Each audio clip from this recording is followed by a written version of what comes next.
بسم اللہ الرحمن الرحیم 114 مرتبہ قرآن کریم میں یہ آیت آئی، اللہ رحمان الرحیم۔ پہلے ہندوستان اور پاکستان میں ایک دوا ہوتی تھی امرت دھارا، آپ میں سے تو اکثر نے اس کا نام بھی نہیں سنا ہوگا، اس کو دیکھنا تو دور کی بات۔ ہر گھر میں یہ دوا ہونی چاہیے کیونکہ یہ ہر بیماری کا فوری علاج ہوتی۔ رات کے 2 بجے اگر کوئی پرابلم ہو گئے، کسی کو بخار آ گیا، نمونیا ہو گیا، کھانسی ہو گئی، فلو ہو گیا، طبیعت خراب ہو گئی، امرت دھارا ہر بیماری کا علاج بن جاتا، ایٹ لیسٹ فوری طور پہ۔ وہ رات تو خیریت سے گزر جائے۔ یہ آخری آیت جو میں نے تلاوت کی ہے، یہ بہت سے مومنین کے لیے بہت اہم آیت ہے جو کہ امرت دھارے کا کام کرتی ہے۔ اللہ رحمان الرحیم۔ قرآن کس طرح سے یہ اعلان کر رہا، اللہ رحمان الرحیم۔ اب اس کا مطلب کیا ہوا؟ نماز قضا کرو۔ کسی نے ٹوک دی، تم نے نماز چھوڑ دی، کہا رے قیامت کا حساب کتاب مولویوں کے ہاتھ میں نہیں ہے، اللہ کے ہاتھ میں ہے۔ کون اللہ؟ جو رحمان الرحیم۔ کسی نے شراب پی، ہم نے کہا تم شراب پی رہے، کہا اللہ بہت بخشنے والا، بہت مہربان ہے، وہ ہمیں معاف کر دے گا، آپ لوگوں کا کنٹرول نہیں ہوگا قبر کے اندر۔ عورت بے حجاب گھر سے باہر نکلی، ارے تم بے حجاب، کہا اللہ رحمان الرحیم۔ مرد نے داڑھی شیو کرائی اپنا رمضان میں بھی، ہم نے کہا یہ عمل، اللہ رحمان الرحیم۔ کسی کا حق کھا لیا، کسی کی غیبت کر لی، کسی میں تہمت لگا دی، اور ہم نے ذرا سا توجہ ڈائیورٹ کی کہ کیا کر رہے، کہا وہ اللہ رحمان الرحیم۔ تو یہ آیت مومن کے بہت کام آنے والی۔ ہر واجب کو چھوڑ دو، اس آیت کا نعرہ لگا۔ ہر حرام کو انجام دو، اس آیت کا نعرہ لگا۔ یہ آیت ایک بار جو نازل ہو گئی، بس اب اس کے بعد نہ تمہیں واجبات کی ضرورت ہے کیونکہ اللہ رحمان الرحیم، اور نہ ہی تمہیں کسی حرام سے اپنے آپ کو بچانے کی ضرورت ہے، اللہ رحمان الرحیم۔ مگر کیا یہی اس آیت کا مطلب؟ کیا یہ آیت اللہ نے قرآن میں 114 مرتبہ اس لیے نازل کی ہے کہ میرا رسول لوگوں کے کردار کی اصلاح کرتا رہے، اور یہ آیت لوگوں کے کردار کو بگاڑتی رہے؟ کیا یہ آیت اس لیے نازل کی گئی کہ پیغمبر کے سارے مشن کو اس آیت کا نعرہ لگا کر ختم کیا گیا؟ اللہ رحمان الرحیم ہے، 114 مرتبہ یہ اعلان ہوا، مگر کس طرح کا رحمان الرحیم؟ 30 دن ماہ رمضان یا 29 دن اچھی طرح سے ذہن جھنجھوڑ کر یہ یاد دلایا جاتا ہے کہ اللہ رحمان ہے مگر کس کے لیے، اللہ رحیم ہے مگر کہاں پر۔ ایک دعا ایسی جو خاص زمانے کے امام کا تحفہ ہے اپنے شیعوں کے نام، کہ جب تک میری غیبت کا سلسلہ جاری رہے تو میں یہ دعا پڑھنا، دعائے افتتاح۔ پورا مہینہ یہ دعا پڑھی جاتی، اور اس دعا کا پہلا جملہ ہی یہ بتا رہا کہ اللہ رحمان تو ہے مگر کس کے لیے۔ بسم اللہ الرحمن الرحیم۔ اللہم انی افتتح الثناء بحمدک وانت مصدق للثواب بمنک۔ اے خدا، میں تیری تعریف کے ذریعے ہی تیری تعریف شروع کر رہا ہوں، اور تیرا احسان ہے کہ تو نے مجھے سیدھے راستے کی ہدایت کی۔ اس کے بعد ایقنتو، مجھے یقین ہے، انکا انت ارحم الراحمین، تجھ سے زیادہ رحمت والا کوئی نہیں، مگر کہاں؟ فی مواضع العفو والرحمہ، جہاں رحمت کی جگہ ہو وہاں تجھ سے زیادہ رحمت والا کوئی نہیں۔ وَأَشَدُّ الْمُعَاقِبِينَ فِي مَوْضِعِ النِّقَالِ وَالنَّقِمَةِ، اور جہاں سزا دینے کی جگہ ہو، پنشمنٹ کا موقع، وہاں تجھ سے زیادہ سخت پکڑ کرنے والا اور تجھ سے زیادہ سخت سزا دینے والا کوئی نہیں۔ وہ رحمان الرحیم بھی ہے جہاں رحمت کی جگہ ہو۔ ایک دن اتفاق سے آنکھ نہ کھلی، صبح کی نماز پڑھا ہو، ایک دن شیطان کا اتنا غلبہ طاری ہو گیا کہ تھوڑی سی شراب پی۔ ایک موقع ایسا ہے کہ بے خیالی یا بے دھیانی میں یہ جان بوجھ کر کسی حرام مکس گیدرنگ میں چلے گئے، معافی مل جائے، عادت بنا لی، طریقہ بنا لیا، شریعت کا مذاق اڑانے لگے، واجبات کے لیے جوک بنائے جانے لگے، حرام کو حلال کیا جانے لگے۔ اشد المعاقبین، تجھ سے زیادہ سخت پکڑ کرنے والا کوئی نہیں۔ موضع النقال والنقمہ، یہاں پہ عذاب اور سزا دینے کا موقع.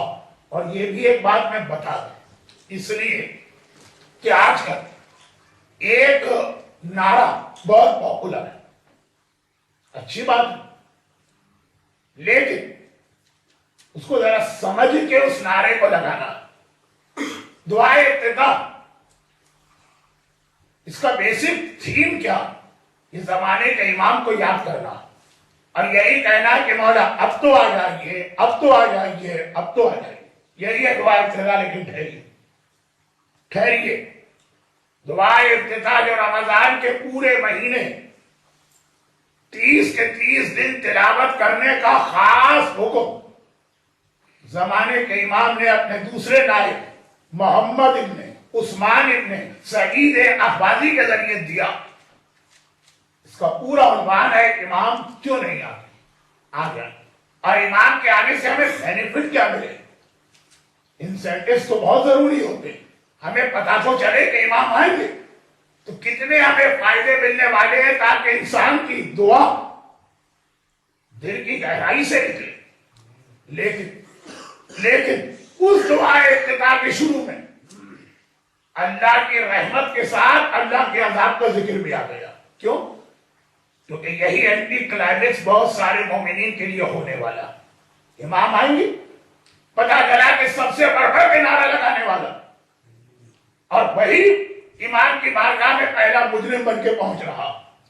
کیونکہ اگر کسی کے ذہن میں یہ خیال و تصور ہے کہ امام کے آتے ہی سارے شیعوں پر سے پوری شریعت کو معاف کر دیا جائے گا، اور ہم کہیں گے مولا آپ کی خیبر میں ہم نے سپاہی صحابہ، لشکر جنگی اور القاعدہ اور طالبان کے ہاتھوں اتنے مظالم برداشت کیے، اب تو آپ آ گئے ہیں نا، اب تو ہمارے حکمران آپ ہیں نا، اب تو ہمیں ہر چیز کی کھلی چھوٹ و آزادی ملنی چاہیے.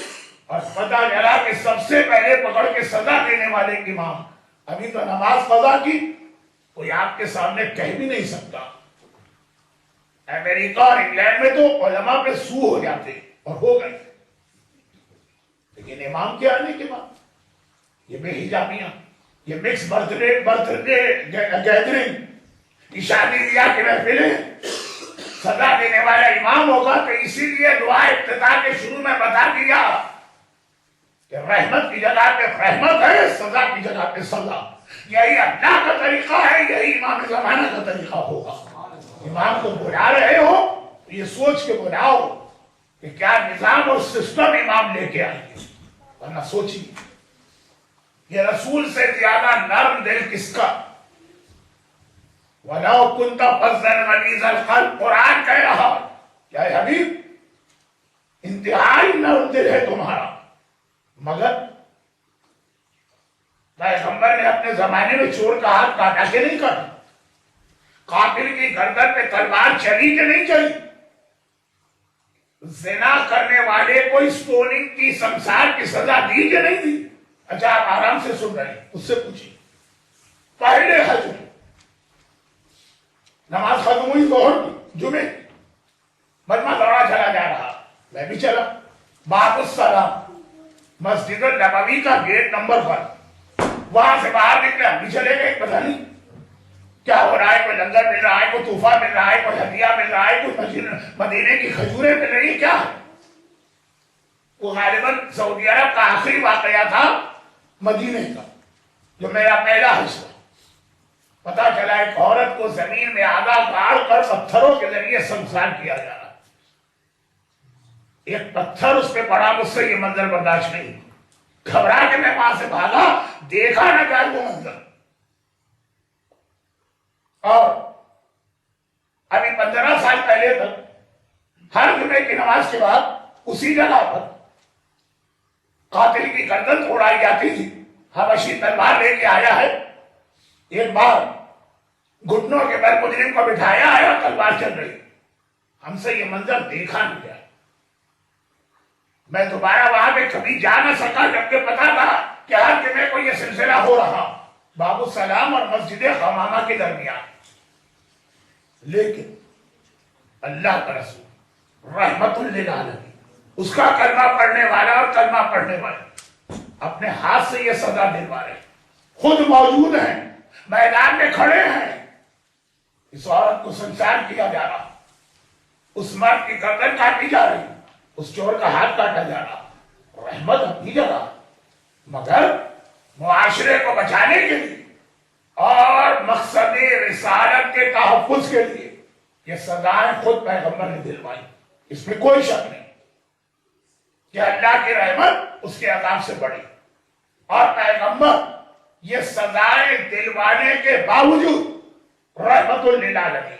برحمتك يا أرحم الراحمين وصلى الله على محمد وآله